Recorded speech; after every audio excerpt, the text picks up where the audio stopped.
the beginning of the song What You Give by Tesla. Now you may be wondering what I'm doing up here with my guitar. I've been playing for the past 2 or 3 years now, and today I'm up here to tell you about the history of Martin guitars, a comparison between Martin and Taylor guitars, and the parts of my Martin DCP-A4. I'm going to start out with the history of Martin guitars. It was founded by Christian Frederick Martin, also known as C.F. Martin. He was, at the age of 15 in Germany, he began to take guitar classes to learn how to make guitars. In 1833, he moved to the United States because of war. He set up shop and is currently set up in Nazareth, Pennsylvania. According to the Martin website, a couple famous people that play Martin guitars or played Martin guitars are Johnny Cash and Elvis. Other ones, such as Willie Nelson, also play. Now, some of you may be wondering, why did I choose this guitar over other ones? A popular guitar that Martin's compared to is Taylor. Those two are said to be a couple of the higher end guitars and acoustic guitars. That's all very opinionated. There's many great guitars out there. Between Martin and Taylor guitars, Martin has been in operation since 1833. Taylor, they're still fairly new. They've been making guitars since about 1947. The different types of music they're used for, Martin is more what they call a bluegrass guitar, I guess you could say. It has a fuller, richer sound, but it's a little tougher and stiffer to play. Taylor, it's more for performance. It has a lighter action, that way your fingers don't get as tired. You can stay up on stage and play longer. That's all completely adjustable. There's a rod that runs along the neck, and you can adjust it to make the strings closer or further away from the neck of your guitar. Now I'm going to tell you about my Martin DCP-A4. I'm going to start out with the body and move up to the neck and into the headstock. On the body, there's different woods that it's made out of. The top is made out of a solid Sitka spruce. Then the sides, this darker wood, it's a solid sapel. On the top here, we have the bridge pins which run along here, which, as you can see, they hold the strings in place.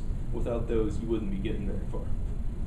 Then in front of the bridge pins, there's a thin piece right here. It's the saddle. The saddle is what the strings rest on, so it can just vibrate. And that's made out of tusk.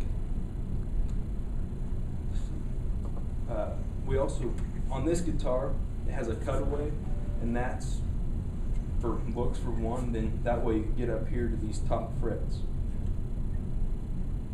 Also on this particular model, it's an electric acoustic, so I can hook in an amp right here on the back end, so I can play it through a sound system. I could also tune my guitar and adjust the volume and the tone of my guitar as I'm playing.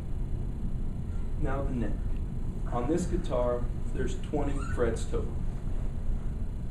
There's 14 up to the body that are clear completely of the body that you could reach really easy. And on the neck, I don't know if you guys can see them very well, but there's little dots. Those dots are to help you know, the player, where your fingers are and what fret number it is.